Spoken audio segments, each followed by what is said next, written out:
तो क्या आपका अकाउंट भी किसी छोटे बैंक में है? क्या आपने अपनी कमाई के पैसे को किसी स्थानीय कोऑपरेटिव बैंक में जमा किया हुआ है?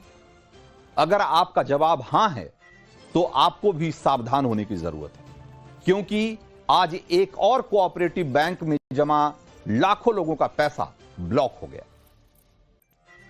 महाराष्ट्र के न्यू इंडिया कोऑपरेटिव बैंक के खाता धारकों को आज सुबह एक मैसेज आया। मैसेज ये आया कि अब वो अपने बैंक से पैसा नहीं निकाल सकते क्योंकि उनका पैसा ब्लॉक हो गया है।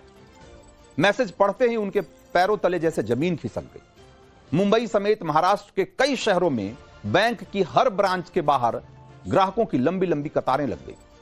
बैंक के बाहर मौजूद भीड़ में हर शख्स के चेहरे पर बदहवासी थी, परेशानी थी और कई लोग तो अपने आंसू रोक नहीं पा रहे थे।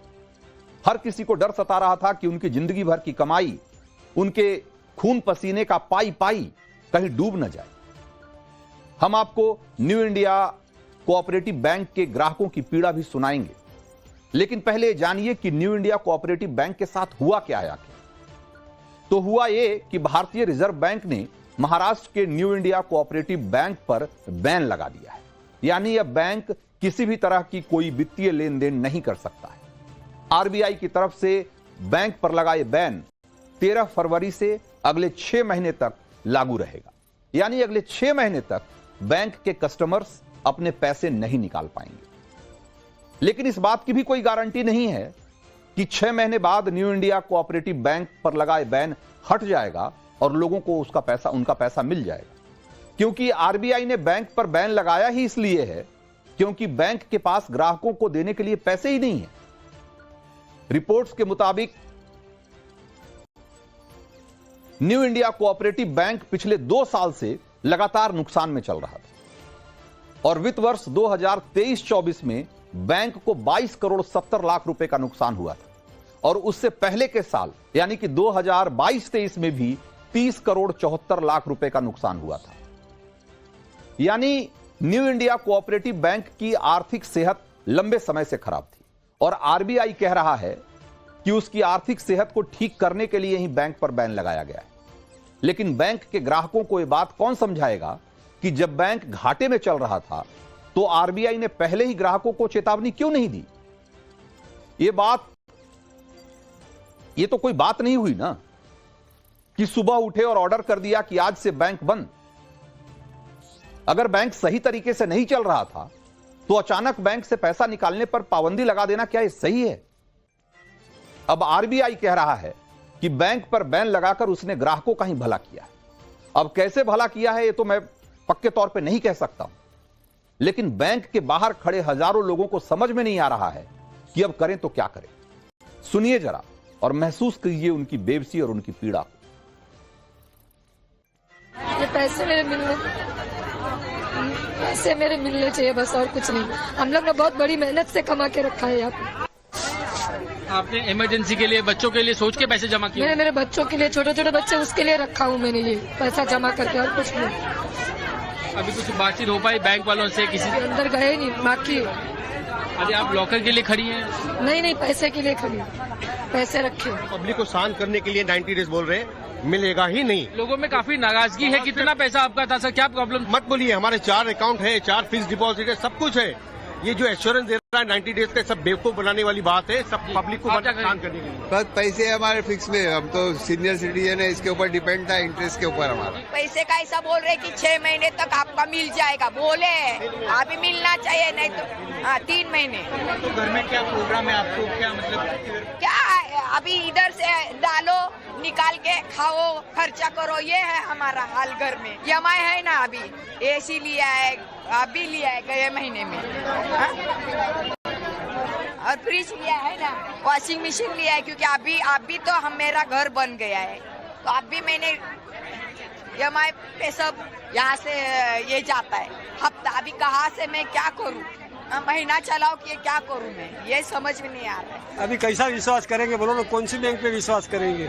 ये 40 साल से बैंक थी हमारा कल्पिता, हम यहाँ से यहाँ ही पैदा हुआ कल्पिता सोसाइटी में।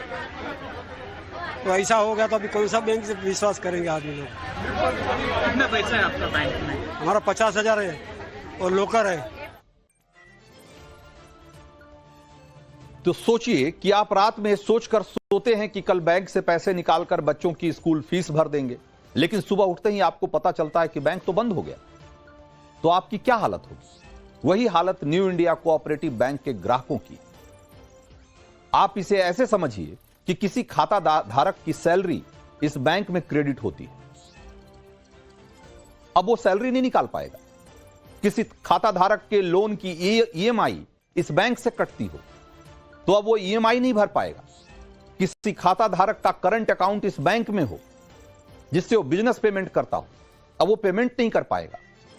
किसी खाता धारक ने इस बैंक में अपनी बेटी की शादी या बच्चों की पढ़ाई के लिए एफडी करवाई हो, अब वो एफडी नहीं तुड़वा पाएगा।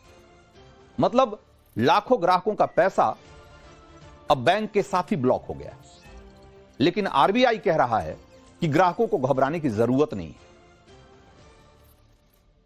न्यू इंडिया कोऑपरेटिव बैंक के हर ब्रांच के बाहर एक बड़ा बैनर लगा हुआ है जिस पर दावा किया गया है कि ग्राहकों को अगले 90 दिन के अंदर 5 लाख रुपए तक की जमा राशि मिल जाएगी, क्योंकि हर खाता धारक को 5 लाख रुपए तक की जमा राशि पर बीमा कवर मिलता है। लेकिन यह दावा भी भ्रमित करने वाला है, क्योंकि नियम यह है कि अगर कोई बैंक बंद हो जाए तो ही हर खाता धारक को 5 लाख रुपए तक की जमा राशि पर बीमा कवर मिलेगा। लेकिन न्यू इंडिया कोऑपरेटिव बैंक अभी बंद नहीं हुआ है, 6 महीने के लिए उस पर पाबंदी लगाई गई। ऐसे में बीमा कवर वाला नियम इस केस में लागू ही नहीं होगा। अगर 6 महीने के बाद आरबीआई इस बैंक का लाइसेंस रद्द कर देता है तभी 5 लाख तक की जमा राशि ग्राहकों को मिल पाएगी। यानी अगले 6 महीने तक तो बैंक से 1 रुपया भी नहीं निकाल पाएंगे। लेकिन अगर कल को न्यू इंडिया कोऑपरेटिव बैंक बंद हो जाता है तो ऐसे में खाता धारकों को सिर्फ 5 लाख रुपए ही मिल पाएंगे, फिर चाहे बैंक में उनका करोड़ों रुपए हैं क्यों न जमा हो। फिलहाल आरबीआई ने कहा है कि बैंक पर यह प्रतिबंध 6 महीने के लिए है, लेकिन अगर बैंक की हालत नहीं सुधरती है तो इस पाबंदी को आगे बढ़ाया जा सकता है। मतलब अब इस बैंक के ग्राहकों को अपना पैसा कब मिलेगा और कितना मिलेगा ये किसी को नहीं पता। इसीलिए सवाल तो बनता है कि अगर कोई गलती करे, बैंक करे अगर गलती, तो इसकी सजा ग्राहक क्यों भुगते? इस सवाल पर महाराष्ट्र के मुख्यमंत्री देवेंद्र फडणवीस क्या कह रहे हैं, एक बार जरा उनको भी सुनिए। आरबीआई जब कोई बैंक खराब परफॉर्मेंस करती है, जब उसके जो एसेट्स होते हैं वो डिप्लीट होते हैं, तो आरबीआई इस प्रकार के प्रतिबंध लगाती है, उस पर इंक्वायरी करती है। इसकी जो प्राथमिक जानकारी है उसके आधार पर मैं कहना चाहता हूं कि निश्चित रूप से आरबीआई ने जो कार्रवाई की है वो सोच समझकर ही की। तो सोचिए जरा कि कितनी ज्यादती है कि करे बैंक और भरे ग्राहक। और जो धोखा आज न्यू इंडिया कोऑपरेटिव बैंक के ग्राहकों के साथ हुआ है वो पहले भी कई बैंकों के साथ या बैंकों के ग्राहकों के साथ हो चुका है। और हर बार आरबीआई दावा करता है कि यह फैसला ग्राहकों की भलाई के लिए किया गया, लेकिन असल में सबसे ज्यादा सफर तो बैंक के ग्राहक ही करते हैं। जिनका पैसा तो ब्लॉक होता ही है, उनका चैन और सुकून भी उड़ जाता है।